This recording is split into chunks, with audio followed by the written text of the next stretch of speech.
Aluru TDP మునుగుతున్న నావలా మారిందా? ప్రస్తుత అభ్యర్థికి వ్యతిరేకంగా సగానికి పైగా కీలక నేతలు పార్టీకి గుడ్ బై చెప్పినా పార్టీ తీరు మారడం లేదా? పార్టీలో ఉన్నవారికి ఏమాత్రం మర్యాద దక్కడం లేదా? అందుకే సీనియర్లంతా దూరంగా ఉన్నారా? అసలు ఆలూరు టీడీపీలో ఏం జరుగుతోంది? ఆలూరులో టీడీపీ అంతర్గత విభేదాలతో కునారేలుతోంది. ఆలూరు టీడీపీ ఎమ్మెల్యే అభ్యర్థిగా వీరభద్రగౌడ్ను అధిష్టానం ఎంపిక చేసింది. అయితే టికెట్ కోసం ఇన్ఛార్జ్ కోట్ల సుజాత, మాజీ ఇన్ఛార్జ్ వైకుంఠం మల్లికార్జున, వైకుంఠం జ్యోతి తీవ్రంగా ప్రయత్నించారు. పార్టీలో గుర్తింపు లేదంటూ, పార్టీ అభ్యర్థి వీరభద్రగౌడ్ ప్రచారానికి కూడా పిలవడం లేదంటూ ఇప్పటికే ముఖ్య నేతల్లో సగమంది వైసీపీ కండువా కప్పుకున్నారు.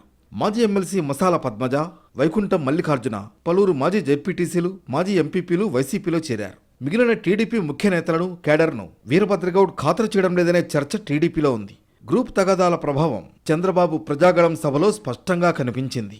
తనకు నాయకుల అవసరం లేదని, కార్యకర్తలు ఉంటే చాలంటూ తమను అవమానిస్తున్నారని సీనియర్లు అసంతృప్తి వ్యక్తం చేస్తున్నారు.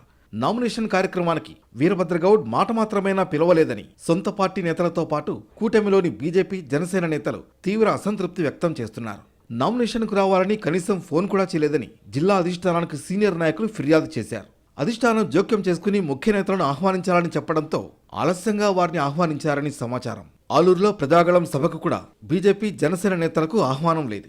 ఆలూరులో టీడీపీ మాజీ ఇన్ఛార్జ్ వైకుంఠం శివప్రసాద్, సతీమణి జ్యోతికి పార్టీలో సముచిత స్థానం ఉంటుందని చంద్రబాబు నాయుడు ప్రజాగళం వేదికగా ప్రకటించినా అభ్యర్థి వారిని కలుపుకుని వెళ్లడం లేదు.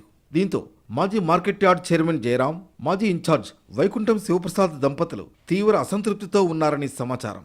25 ఏళ్లుగా ఆలూరులో టీడీపీ వరుసగా ఓటమి పాలవుతూ వస్తోంది. అయినా పార్టీలో నేతల తీరు మారడం లేదన్న చర్చ టీడీపీ వర్గాల్లో ఉంది.